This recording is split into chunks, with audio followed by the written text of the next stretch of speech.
आज हम बात करने वाले हैं उन दो जबरदस्त आक्रमणों की जिन्होंने एक समय के सबसे शक्तिशाली मुगल साम्राज्य की चूल्हे हिलाकर रख दी थीं। सोचने वाली बात है, एक इतने बड़े साम्राज्य को बिखरने में कितना वक्त लगता है। कभी-कभी सदियां लग जाती हैं, लेकिन मुगल साम्राज्य के मामले में दो बड़े हमलों ने ही मानो उसकी किस्मत लिख दी। चलिए देखते हैं ये सब हुआ कैसे। तो चलिए वक्त में थोड़ा पीछे चलते हैं 18वीं सदी की शुरुआत में। उस समय का महान मुगल साम्राज्य फारस यानी आज के ईरान से उठे एक बहुत बड़े तूफान का सामना करने वाला था। तो ये सब शुरू कैसे हुआ? देखिए, इसकी वजह थी एक डिप्लोमैटिक क्राइसिस।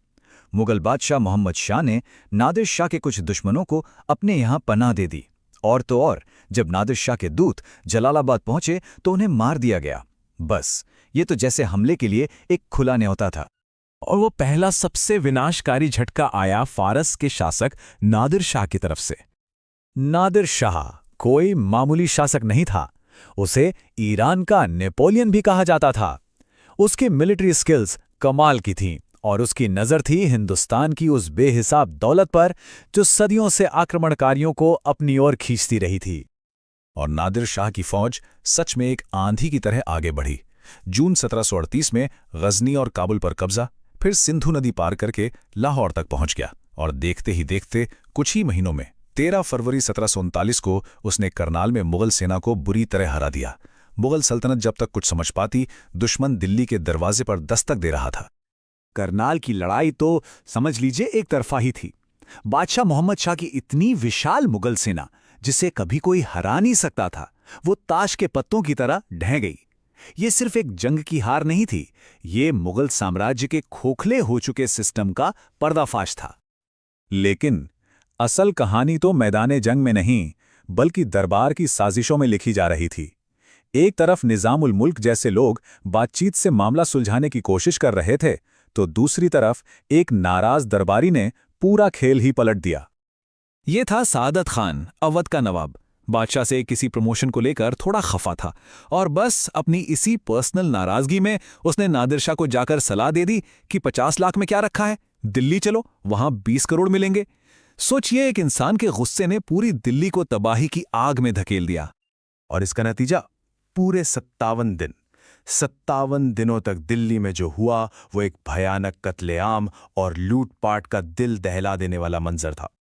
नादिर शाह ने दिल्ली को इस तरह लूटा कि वो अपने साथ सिर्फ 70 करोड़ की दौलत ही नहीं, बल्कि मुगलों की आन बान शान का प्रतीक मशहूर तख्ते ताऊस यानी पीकॉक थ्रोन और दुनिया का सबसे कीमती हीरा कोहे-नूर भी ले गया।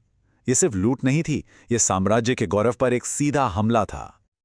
और आयरनी देखिए, जिस सादत खान ने दिल्ली की तबाही की ये पूरी कहानी लिखी, वो खुद नादिर शाह को वादा किए गए 20 करोड़ रुपए नहीं दे पाया और आखिर में शर्मिंदगी के मारे उसने खुदकुशी कर ली। अभी मुगल साम्राज्य नादिर शाह के दिए जख्मों से उभरने की कोशिश ही कर रहा था कि एक नया और शायद उससे भी बड़ा खतरा सामने आ गया।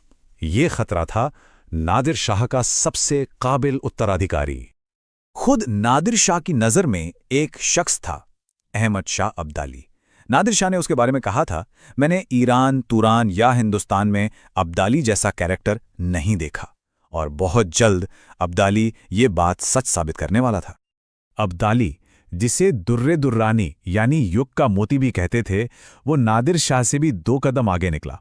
एक बार नहीं, 2 बार नहीं, पूरे 7 बार उसने हिंदुस्तान पर हमला किया और लगभग 2 दशकों तक मुगल साम्राज्य को लगातार कमजोर करता रहा। वैसे तो उसके सारे ही हमले तबाही लाने वाले थे, लेकिन कुछ ने तो इतिहास का रुख ही मोड़ दिया। 1761 में पानीपत की तीसरी लड़ाई में उसने मराठों की बढ़ती ताकत को रोक दिया। 1762 में उसने सिखों का एक भयानक नरसंहार किया, जिसे वड्डा घल्लू घारा कहते हैं। इन हमलों ने नॉर्थ इंडिया का पूरा पॉलिटिकल मैप ही हमेशा के लिए बदल कर रख दिया। तो इतने सालों के इस तोड़-फोड़ और तबाही का आखिर में अंजाम क्या हुआ? इसका असर बहुत गहरा और दूर तक जाने वाला था। एक तरफ तो मुगल साम्राज्य सिर्फ नाम का रह गया, अंदर से बिल्कुल खोखला। दूसरी तरफ पंजाब में जो पावर वैक्यूम बना, उसे सिखों ने भरा और एक मजबूत सिख राज्य की नींव रखी। और हां, एक और चीज हुई, भारत की इस कमजोरी पर दूर बैठे अंग्रेजों की नजर पड़ चुकी थी।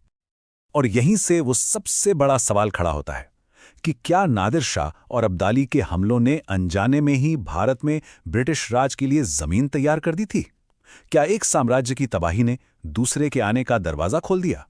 ये एक ऐसा सवाल है जो आज भी इतिहासकारों को सोचने पर मजबूर करता है।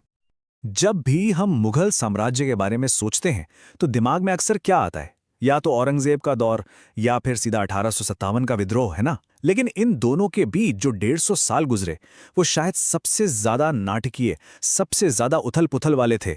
इसी दौर में एक महान साम्राज्य के पतन की पूरी कहानी छुपी हुई है। तो इस पूरी कहानी को समझने के लिए चलिए एक सवाल से शुरू करते हैं। एक ऐसा सवाल जो सुनने में अजीब लगेगा, लेकिन जिसमें उस दौर की पूरी सच्चाई, उस साम्राज्य का पूरा खोखलापन छिपा है। और इसका जवाब है हाँ, ये बिल्कुल सच है। ये वो दौर था जब शान और शौकत बस एक दिखावा बनकर रह गई थी और असलियत तो बहुत कड़वी थी। तो चलिए आज इसी कहानी में उतरते हैं कि आखिर इतनी बड़ी सल्तनत इस हाल तक पहुंची तो पहुंची कैसे। तो कहानी की शुरुआत होती है बादशाह अहमद शाह से। सोचिए, एक ऐसा बादशाह जिसे ताज तो मिला, लेकिन वो ताज बस नाम का था। सिर उसका, पर उस ताज की असली ताकत किसी और के हाथ में थी। ये कहानी है उस दौर की जब गद्दी पर बैठे इंसान के हाथ में कुछ नहीं था और इसके नतीजे बहुत भयानक हुए। तो देखिए, बादशाह तो बस एक चेहरा था, असली खेल तो पर्दे के पीछे चल रहा था। एक तरफ थी राजमाता उधमबाई और उनका सबसे खास आदमी जावेद खान, और दूसरी तरफ था वजीर इमादुल मुल्क, जिसे ताकत मिल रही थी मराठों से। अब जरा सोचिए, दिल्ली का दरबार, मुगल सल्तनत का दिल, अब पूना से आए इशारों पर नाच रहा था। हालात इतने बदल चुके थे। एक तरफ सल्तनत टूट रही थी, बिखर रही थी, और दूसरी तरफ बादशाह अहमद शाह, वो अपने हरम में डूबे हुए थे।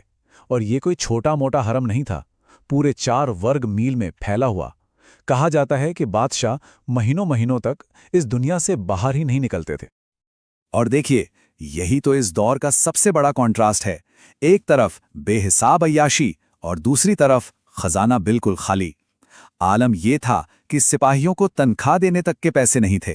और बस इसीलिए जो सवाल हमने शुरू में पूछा था वो सच हो गया। शाही खानदान के सोने चांदी के बर्तन बेचने की नौबत आ गई। लेकिन कहानी यहां खत्म नहीं होती। वही वजीर इमादुल मुल्क जो खुद को किंग मेकर समझता था, उसने अहमद शाह को पहले तो गद्दी से हटाया, फिर उसे अंधा करवा दिया और हमेशा के लिए जेल में डाल दिया। ये कड़वा सबक है ना, कि जब राजा कमजोर होता है तो उसके प्यादे ही असली राजा बन जाते हैं। तो अहमद शाह के बाद गद्दी पर बिठाया गया आलमगीर द्वितीय को। नाम देखिए, आलमगीर, औरंगजेब वाला नाम, लेकिन नाम में जो ताकत थी वह हकीकत से कोसों दूर थी। हकीकत तो ये थी कि वो बिल्कुल शक्तिहीन था। इस विडंबना को जरा समझिए। नाम था आलमगीर, मतलब दुनिया का विजेता, और हकीकत ये थी कि वो अपने महल में ही एक कैदी था, हिंदुस्तान का शहंशाह। लेकिन उसके पास एक सवारी तक नहीं थी। उसे लाल किले की मस्जिद तक पैदल जाना पड़ता था। सोच सकते हैं? अच्छा, जब घर के अंदर ही ये हाल हो तो बाहर वाले तो फायदा उठाएंगे ही। अहमद शाह अब्दाली आया और उसने पंजाब, कश्मीर, सिंध सब छीन लिया। इतना ही नहीं, उसने मुगल सेना के प्रमुख मीर बख्शी की नियुक्ति भी खुद कर दी। मतलब सल्तनत की तलवार और तिजोरी दोनों पर उसका कंट्रोल हो गया। और महल के अंदर का हाल तो और भी बुरा था। शाही रसोई में 3-3 दिन तक चूल्हा नहीं जलता था। और सबसे शर्मनाक बात, मुगल शहजादियों को अपना पर्दा तोड़कर शहर की गलियों में भीख मांगने जाना पड़ा। जब एक बादशाह इतना लाचार और बेबस हो जाए तो उसका अंत भी दुखद ही होता है। 1759 में वही वजीर इमादुल मुल्क, जो पहले किंग मेकर था, अब किंगस्लेयर यानी राजा का हत्यारा बन गया। उसने आलमगीर द्वितीय की हत्या करवा दी। इसके बाद कहानी आती है शाह आलम द्वितीय की। एक ऐसा बदनसीब बादशाह जो अपने ही पिता के कातिल उसी वजीर इमादुल मुल्क के डर से पूरे 12 साल तक अपनी राजधानी दिल्ली में कदम तक नहीं रख पाया। ये उस दौर की कहानी है जो बादशाहत का मतलब ही खत्म हो गया था। उसका पूरा शासनकाल मुसीबतों की एक लंबी, दर्दनाक कहानी है। पहले तो निर्वासन में बादशाह बना, फिर अंग्रेजों से हारकर उनका पहला पेंशनर बन गया, फिर मराठों की मदद से दिल्ली तो लौटा, लेकिन वहां उसे बेरहमी से अंधा कर दिया गया और आखिर में दिल्ली में ही अंग्रेजों का कैदी बनकर रह गया। एक जिंदगी में इतनी सारी त्रासदियां। उसके दौर का जो सबसे बड़ा टर्निंग पॉइंट था वो थी 1765 की इलाहाबाद की संधि। ये वो पल था जब हिंदुस्तान का शहंशाह एक विदेशी trading company east India company का पेंशनर बन गया। मतलब वो उनसे तनख्वाह लेने लगा। ये एक तरह से मुगल सल्तनत की संप्रभुता का कागजों पर अंत था। लेकिन देखिए, यहीं पर एक बहुत ही अजीब बात सामने आती है।